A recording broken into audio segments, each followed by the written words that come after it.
welcome back to my channel. In today's video, we are going to be talking about something very interesting.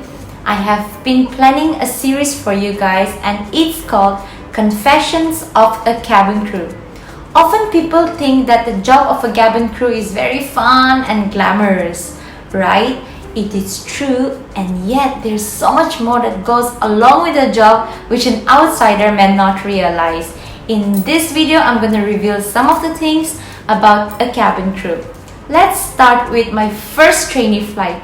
So after your training and before your solo flights, you undergo a trainee flight, okay? So in my company, it was called the FAM flight, also known as familiarization flights.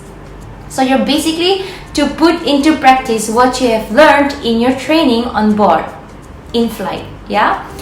So what happened was I was so excited. I've cleared all my exams and I'm just so prepped up, like the day had finally come where I'm going to step into an aircraft and I'm going to be performing the things that I've learned, and I am going to be an active crew member. I have got my wings, right? So I was so excited. Guess what? My motion sickness got the best of me. I was trying to do service the whole time, but I couldn't. I was trying to hold myself together, but I couldn't. I was constantly rushing to the toilet, to the lavatory, and throwing up again and again. I felt so sick that day.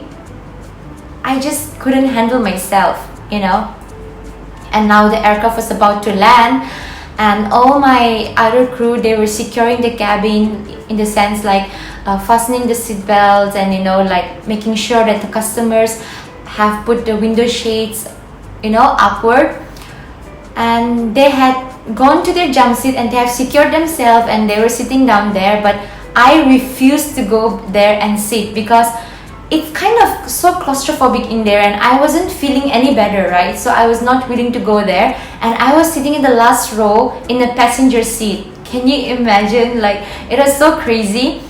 And then my cabin supervisor, who is supposed to take a final walk just to ensure that the crew has done a good job in securing the cabin, when she walked down the aisle, she realized that I was sitting in the last row and she was shocked.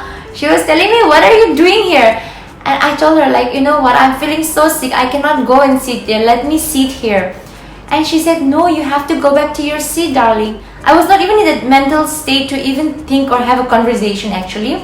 Then she just left me and then she just went, and because she also have a limited time, she's supposed to pass the check to the captain that the cabin and the galley is secured for landing. Once she passed that check to the captain, only the captain starts descending the aircraft for landing. Okay, and then the captain gives them a certain amount of time, like maybe 5 minutes, maybe 7 minutes. You have got 7 minutes to pass the check, something like that. So maybe she didn't have enough time to have that conversation with me. So after that like small conversation, she went back and then she secured herself, and then we landed. So once we landed, I came to realize that my trainee flight was void, right? So yeah, the whole struggle, the whole flight that I've been trying to help the other crew, all of those was invalid because I did not sit in a jump seat, right? So yes, so motion sickness could be one of the problems, which can, really be a stumbling block to your profession, although you clear all the exams. So that is one thing that I've learned. So somehow I managed to clear my trainee flights, and then I started flying my solo flights. So one day we were on our way to Bangkok, from Mumbai to Bangkok, right? And it was during the monsoon season. So there was a lot of turbulence and the aircraft was really acting funny. It was really scary, and we had to do service. And all the passengers were secured with the seatbelt on, but we were on the cart and we were having to do our service. So what happened was, once when I was doing my service, all of a sudden it got so bumpy. And then there was this lady in my zone, okay? In my zone, in the sense, like every crew have their own zone to do their service. So in my zone, there was one lady who was constantly, like troubling me, and of course asking me a lot of questions as well. So when this turbulence was going on, I was feeling so sick and my eyes turned so red. So I just looked at her like this, okay? I'm holding the card, okay? Just look at me, okay? I just did like this, and then I just did. And guess what? She just panicked. She just like, she was like, what the f-? Kind of a thing. She was like, she just couldn't believe what I just did. And she was just so scared all of a sudden. Then I realized, then senses kicked in my head. And I was trying to make a recovery. I was like, you know what? An air cup is like a balloon. And if you put a needle, it bursts, right? So it's just like that. It's very scary. This turbulence can be really scary. So I said something like that. And then I just served her fast. I quickly served her the food. And then I just went, yeah. After that, she never bothered me. After that, she never spoke to me. So that was quite a funny incident. Sometimes passengers can be really, like problematic. They're just there to trouble you, and you need to know how to handle them. Of course, that was not the best way how I handled it, but I didn't know why I did that, okay? But that was what I did. Anyway, let me talk about another incident. Yeah, that's so interesting. So we were on our flight from Mumbai to Amsterdam, and Amsterdam is such a beautiful and lovely place, and it's a place where everybody would love to just chill because it's such a chill out place, right? So me and my friends, all of us were so excited, and yeah, we were like, what are you going to do in Amsterdam once you land, like let's plan and all that. And we all were so excited. We have started our first service, and it was a night flight, so people had gone to sleep. Then we realized something was wrong, and there was some gossip going around amongst the crew, and I was thinking, what's going on, what happened?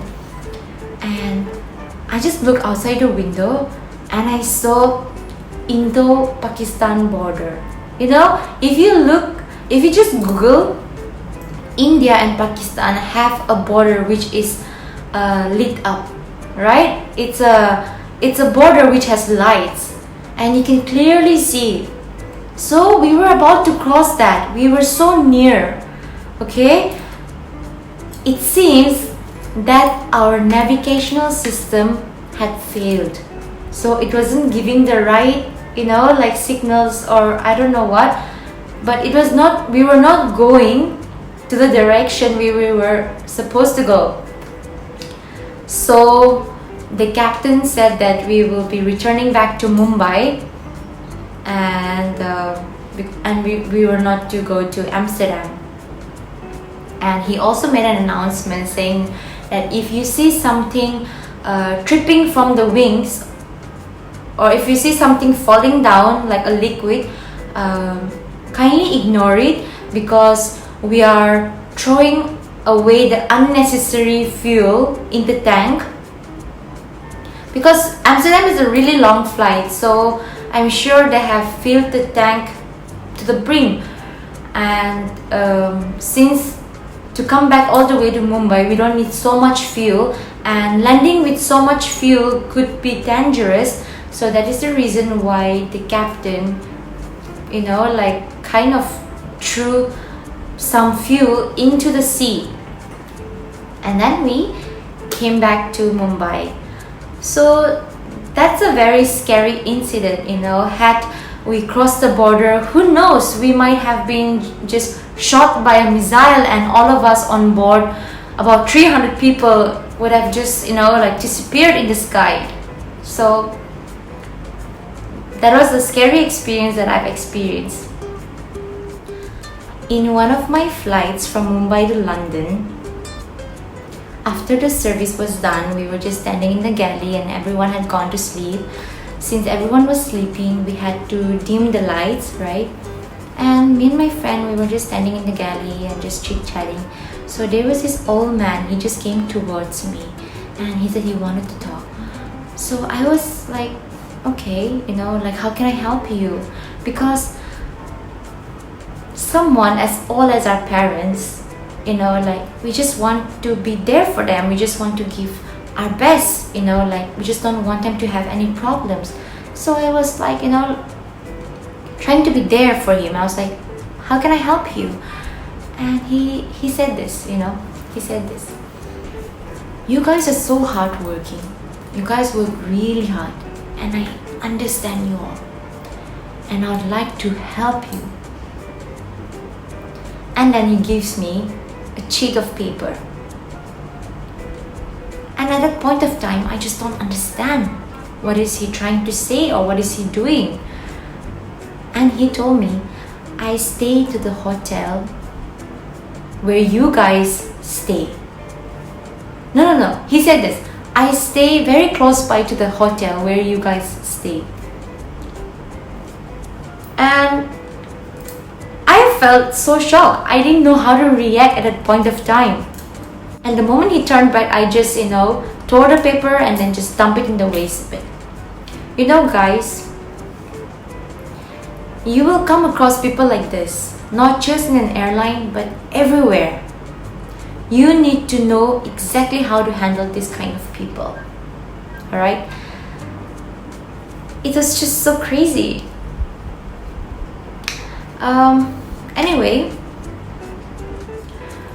once we were sitting in the galley after our services were done, and we were just chilling, like just talking, nothing much, and we realized something was flowing on the floor, and it was so interesting. We were thinking if there's some leakage or what is it, and we couldn't understand. As we went closer, it had some weird smell. Then we realized that somebody has peed on the floor. Can you believe? They couldn't even pee properly. Some customers, I don't know why. So obviously we have to clean it. There's no cleaners up there on, like 30,000 feet above the sea level. So we have to clean it. We have to wear our gloves and all the spray and everything. We have to equip ourselves and we have to clean it. In fact, we have to take care of anything that takes place there which creates a chaos in the bathroom. So yes, that's not so fun. Not at all fun. You guys thought it's a very fun and a glamorous job, but it's definitely not a pie in the sky, and it has its fair share of problems. But I would choose to fly any day because the glamour outweighs all the problems. In my next video, I'll share insight about the glamorous life about a cabin crew. So stay tuned and see you soon. Don't forget to hit the like and the subscribe button if you haven't yet, and to hit the notification button. Bye. Love you.